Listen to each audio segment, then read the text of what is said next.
the Victory Studios in downtown Little Rock, this is Capitol View. Good Sunday morning to you and welcome into Capitol View. I'm Mallory Brooks. Well, the 2020 elections are heating up as Republican and current Senator Tom Cotton and Democratic candidate Josh Mahoney both just officially kicked off their campaigns for the District 3 seat. Last week, we spoke with Senator Cotton about his campaign and several issues. Today, his opponent, Josh Mahoney, joins us in studio. Thank you for joining us today. Thank you for having me, Mallory. Well, first of all, tell us a little bit about yourself and why you want to be a U.S. Senator. Well, you know, I'm a fifth-generation Arkansan. I grew up in El Dorado, Arkansas. I grew up in the natural resource industry there and owned a business as part of that for quite a long time. And so I know what it's like having a small business in Arkansas. And then on top of that, I spent a lot of time doing nonprofit work, making sure people had access to skills and education that was going to give them a good job. And I've done a lot of this stuff on the private side, and I know policy matters, and I want to get in and make sure that we're addressing those concerns for the people of Arkansas from a policy standpoint, too. Okay, let's talk about some of those policies. Let's start with health care, something that's been important to you, you say.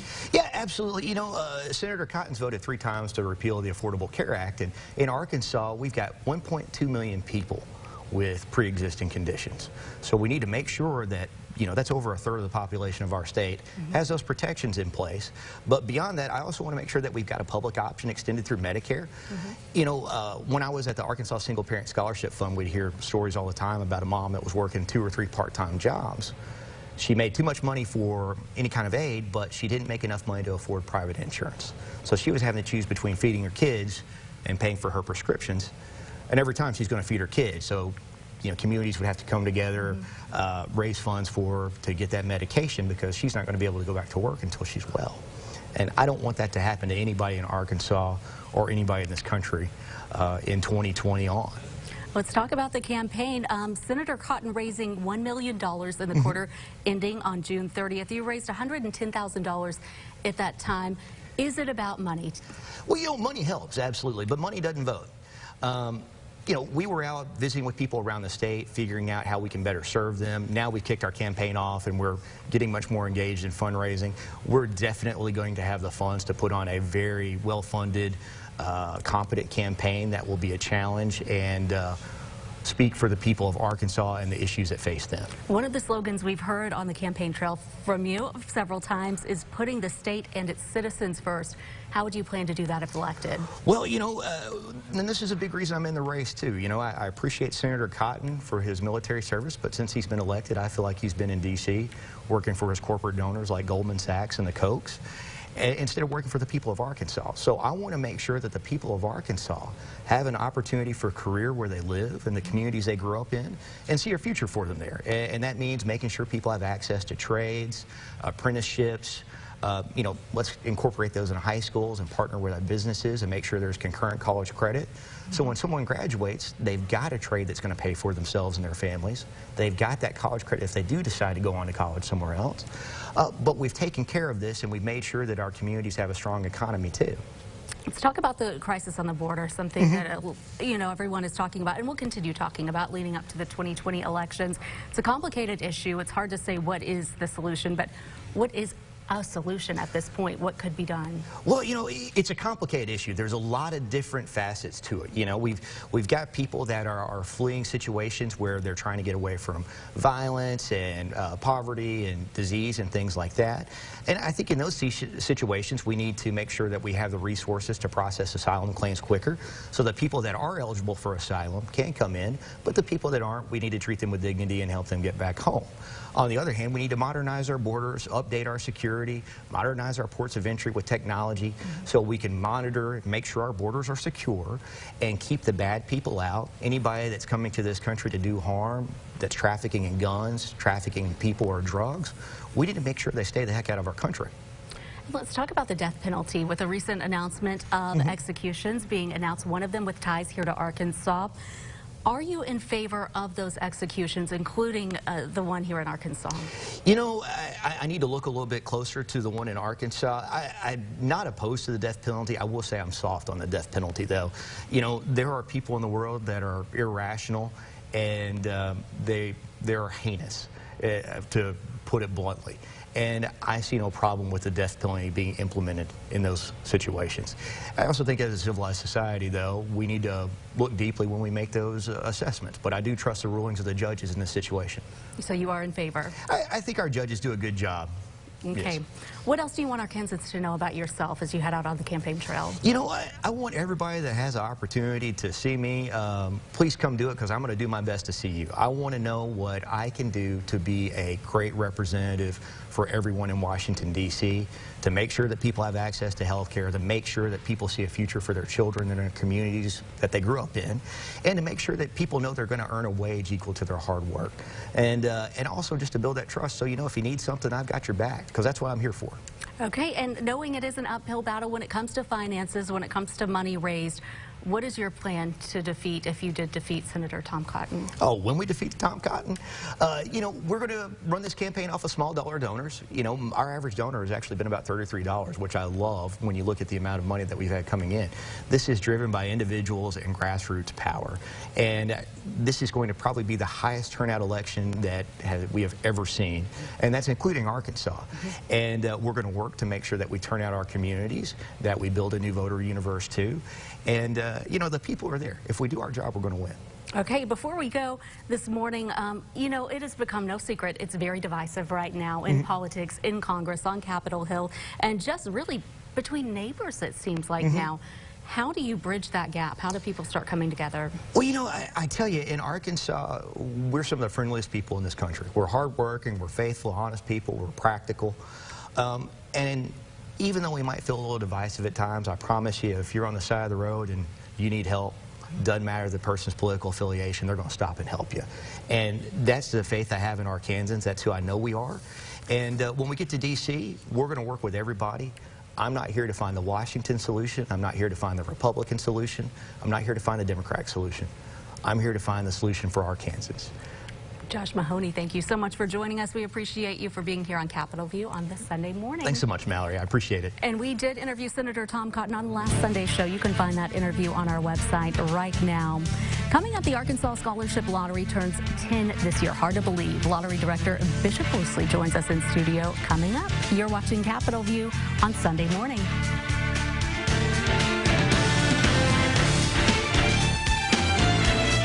New ice cream cookie sandwiches from Sonic. Delicious cookies and real ice cream are on a summer reunion tour. They taste so good live. Hurry in for Sonic Nights. New $1.49 ice cream cookie sandwiches and half-price shakes after 8. I've gotten to have so many amazing moments. Jesse Graff does it! But this one thing has continued to elude me. I want so badly to hit that city finals buzzer. Come on, Jesse. Fight for it! American Ninja Warrior, Monday on NBC. I've been fighting these companies my whole life. Green coat can cause cancer. They've hidden that. So that's where the law comes in. If you fight for what's right, you can change the world. Love City Law, Mondays this fall on NBC. Sold it, sold it, sold it. Attention Lake Hamilton commercial real estate investors. Real estate and riverboat auction, Tuesday, August 20th at 10 a.m. at 5200 Central Avenue in Hot Springs. With a 1.3-acre commercial property with 560 feet of Lake Hamilton frontage and 360 feet of Highway 7 frontage and a 4,000-square-foot restaurant. Offered separately and in combination, the Belle of Hot Springs at 200-passenger riverboat. For auction details, go to wilsonauctioneers.com. Sold it, sold it, sold it. Hi, I'm Missy Gibson. My family and I would like to invite you to see all that John Gibson Auto Sales has to offer. We have one of the largest, most diverse, and newest inventory of any buy here, pay here dealers in the state. We have cars, trucks, SUVs, motorcycles, ATVs, campers, performance trailers, and boats. Whether you have good credit, bad credit, or no credit, we will finance you. Check us out at johngibsonautosales.com and we will have your purchase ready when you get here. Sonic's Summertime Chicken BLT has basil, aioli, and melty mozzarella. It's like they took a BLT and turned it on its head. Oh, wait a minute. Nope, mine's just upside down. Oh. There we go. Oh, I thought we were upside down for a second. Hurry in for Summertime BLTs. Order ahead for happy hour anytime. You're watching Capitol View, Sunday morning talk focused on the political scene in Arkansas. Welcome back to Capitol View on this Sunday morning. This year marks 10 years for the lottery here in Arkansas. Hard to believe. So far this year, they have set a record of $98 million in scholarships. And since the lottery started, they've provided more than $800 million for the Academic Challenge Scholarship. That equates to more than $542,000 in scholarships. Lottery Director Bishop Bousley joins us in studio this morning. Thank you for joining us. A big year for the lottery. Huge year. Best year ever. And you know, as far as scholarships given in this past fiscal year, you set another record that we mentioned. Talk about that. We did. Best scholarship year ever. Over $98.4 million, which beat our previous record by almost $1 million. So we're extremely happy. I mean, we set records all over the place this year, and the most important record is obviously scholarships. Absolutely. Looking back 10 years ago, I think everyone remembers that day that the lottery was launched. Everybody was getting the scratch-off tickets. They were getting those lotto tickets. Now, 10 years later, talk about how far you've come and all that's been done in scholarships and in prizes. Well, we're over $850 million, I believe, in scholarships so far. We've paid out over maybe $2 to $2.5 billion in prizes. I think we're over $4.5 billion in sales. This past year, we sold $516 million worth of tickets and almost raised $100 million. So the impact that that's had on Arkansans is, it's difficult to believe. I mean, I've been there for 10 years, so you don't think about it as much. But you think about 10 years ago, there was not the 90, 95, $98 million that went towards scholarships for Arkansas students, and now each year they can count on that money. Absolutely. Why do you think, especially now, this past year, people are playing more than ever? You're seeing those record numbers. I think our staff is doing a better job of marketing our tickets, coming up with our games, and specifically in retail. If you don't have the games in the bins and for sale, then we don't sell them. So we challenged our staff this year, because last year was a record year as well. So it never ends. And we challenged them to break the record, and I mean, they came through, and we demolished it. So it was a great job. Well, we've done many stories in the news over the past few years about some record numbers. When it comes to Powerball and some of the big jackpots, you say scratch-offs are still #1 for you guys. Yeah, I always say that Arkansans are impatient. They want to know right now whether or not they won. So if you scratch that ticket off, you know instantly. We actually call them instant tickets. Okay. But everyone else knows them as scratch-off tickets. But they're 80% of our business, and that is over $400 million a year, over $300 million a year, excuse me, that we sell in instant tickets, and it's a never-ending job to come up with new games that are going to be interesting. We release about 4 games a month. First Tuesday of every month, our players know they're coming, and they're waiting on them. So we're almost 500 games in since we started up 10 years ago. Wow. Quite a bit. Yeah. What is the future of the lottery? What can we look forward to? Well, we're not going to have anything especially new from a game standpoint. We're going to continue to do what we've done, which is sell Powerball, Mega Millions, Natural State, and some of our other draw games. We're going to continue to put out instant tickets every month. We have new fun tickets coming out every month, but we're not expanding what we're doing from a gaming standpoint. So we're going to have to continue to execute well and coming up with games that people find interesting and making sure people know about those games, because we're going to have some more competition here pretty soon. And that's right. Leading into that, casinos in Arkansas, when they are officially launched, we're underway, where they will be being built soon. What does that mean for the lottery with casinos coming here to Arkansas? It just means we're going to have to compete more and do a better job of what we do. Now, I don't know if a lotto player is a casino player is a lotto player.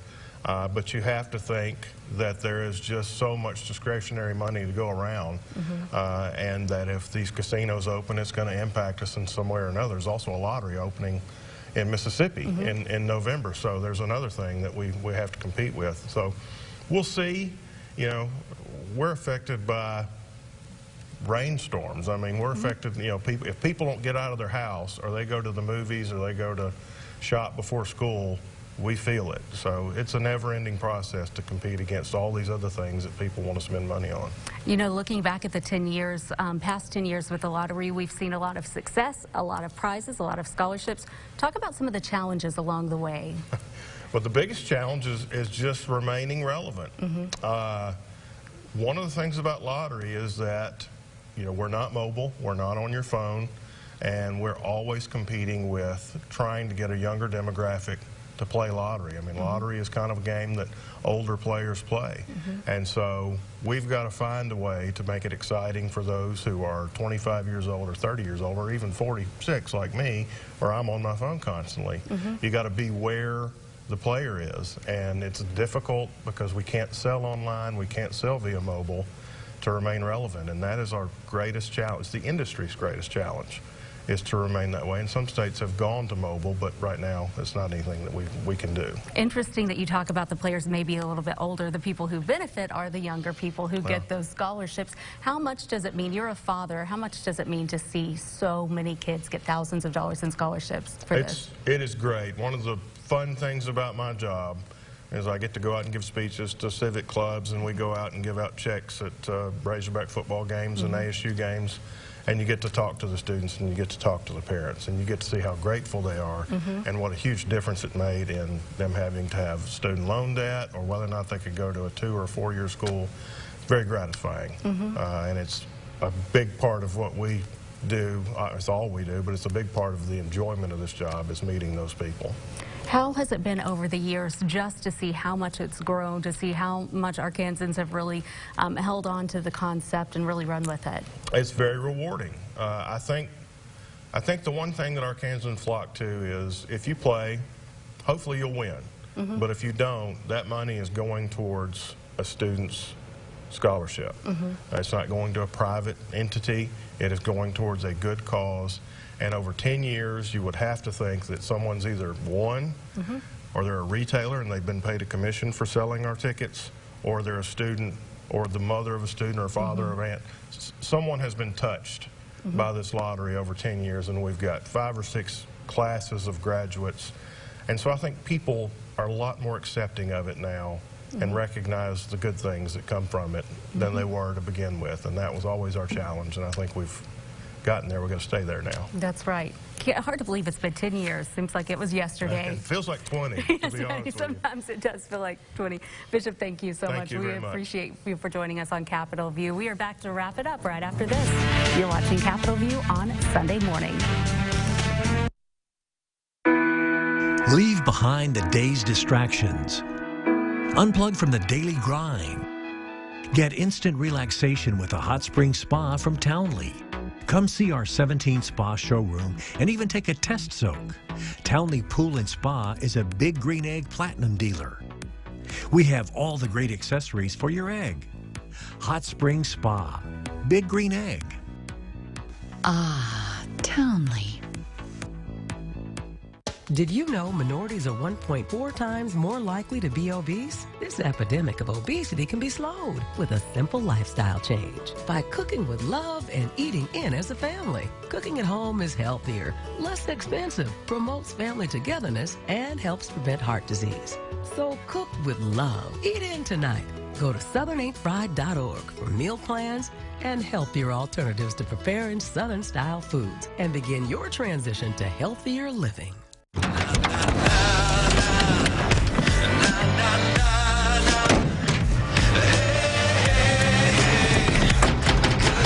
First 6-function multi-pro tailgate, available only on the next generation GMC Sierra.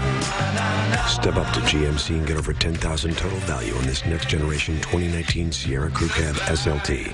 Or get 20% below MSRP on these 2019 Double Cab and SLE Crew Cab models with a traditional tailgate. Ignite something. Ignite excitement. Ignite curiosity, adventure, and small moments of beauty.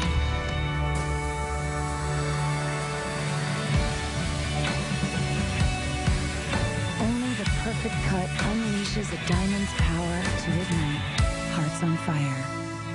Come see us at Cecil's Fine Jewelry.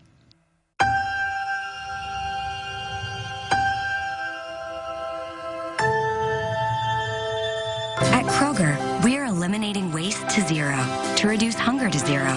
We're partnering with Feeding America to make more food donations to local food banks and with World Wildlife Fund to end food waste. But we can't do it alone, and we hope you'll join us in creating a world with zero hunger and zero waste. Visit thekrogerco.com to learn how you can help. You're watching Capitol View, Sunday morning talk focused on the political scene in Arkansas. Welcome back to Capitol View on this Sunday morning. Let's take a look at your top political headlines. Round 2 of the Democratic presidential debates is in the books. Day 2 of this week's Democratic presidential debates had frontrunner Joe Biden under fire. Some were surprised to see candidates going after former President Obama. Did you say those deportations were a good idea? Or did you go to the president and say, this is a mistake, we shouldn't do it? Which one?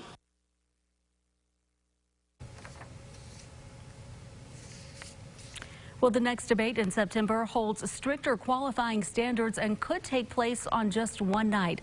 Candidates will need to have 130,000 unique donors and register at least 2% support in 4 polls. They have until August 28th. President Trump holds a campaign rally in Cincinnati Thursday night. The president didn't hesitate to unload on critics mocking Joe Biden and claiming that large cities run by Democrats are recipients of stolen money. For decades, these communities have been run exclusively by Democrat politicians, and it's been total one-party control of the inner cities. For 100 years, it's been one-party control, and look at them. We can name one after another, but I won't do that, because I don't want to be controversial. And the rally was halted for about 4 minutes as immigration rights protesters scuffled with attendees. Republican Representative Will Hurd announces he will not be running for re-election. The Texas congressman is serving his 3rd term in Congress, representing Texas's 23rd congressional district. He's the only African-American Republican in the House. Hurd is the 6th House Republican to announce his departure over the last 2 weeks. Democrats say it's time to get big money out of politics, and now some in the Senate are pushing to overturn a controversial Supreme Court ruling to make that happen.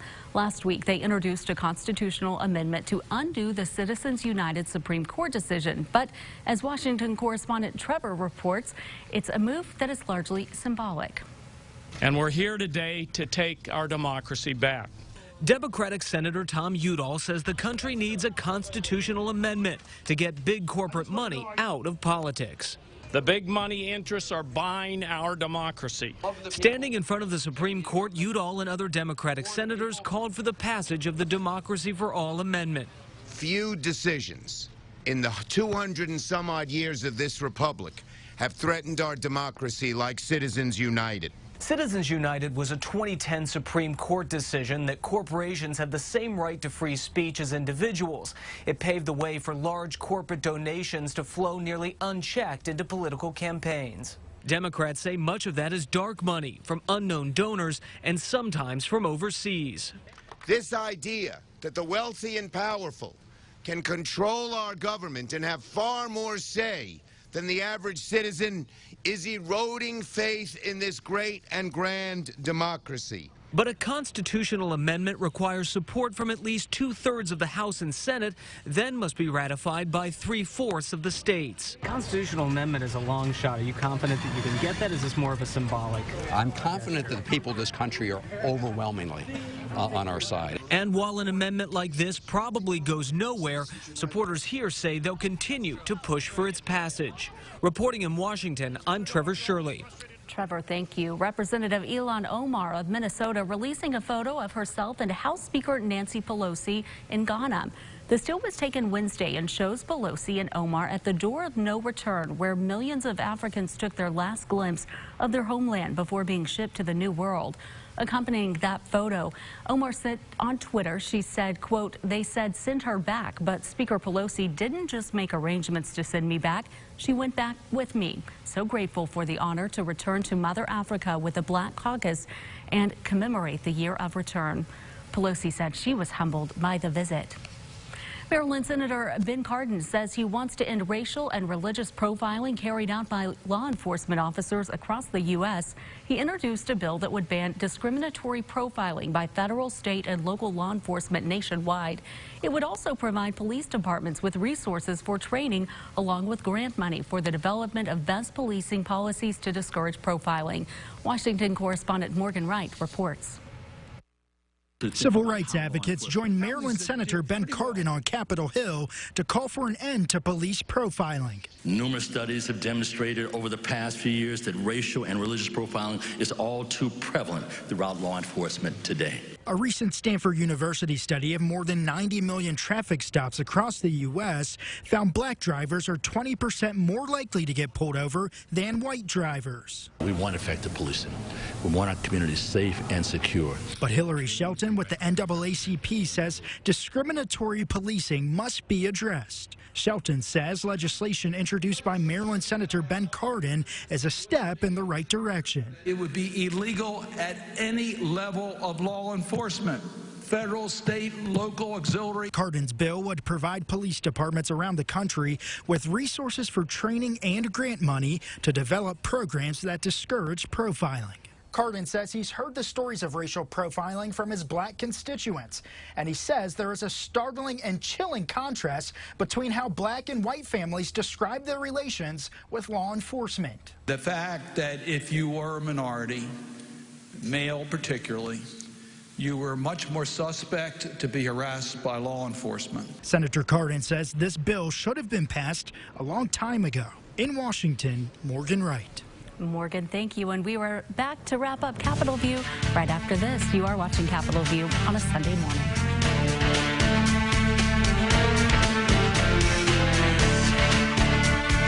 Having dental pain? You need to call the professionals at DDS Dentures and Implant Solutions. Right now, get implants starting at only $995. Call to make your appointment today. Go show the world your beautiful smile. Ever since I was 5 years old, it's been all about football. It's been about running, jumping, blocking, tackling. I have terrible foot issues that prevented me from really having a normal life with my kids. With the Good Feet Arch Supports, man, I'm always ready. My kids actually got to enjoy me in the yard more, racing each other, backpedaling, teaching them some things, being a dad. Try them for yourself with a free arch support fitting and test walk at the Good Feet store. Chief Meteorologist Keith Monahan. Weather rates most accurate 4 years. No. 5 years? Little more. 6? Higher. 7? You got it. Chief Meteorologist Keith Monahan. Weather rates most accurate for 7 straight years. We're watching Capitol View. Sunday morning talk focused on the political scene in Arkansas. And that's it for today's show. Don't forget, you can always take Capitol View on the go. Download the Capitol View podcast wherever you get your podcast. We are back with an all-new Capitol View next week. Thanks for joining us and enjoy the rest of your weekend.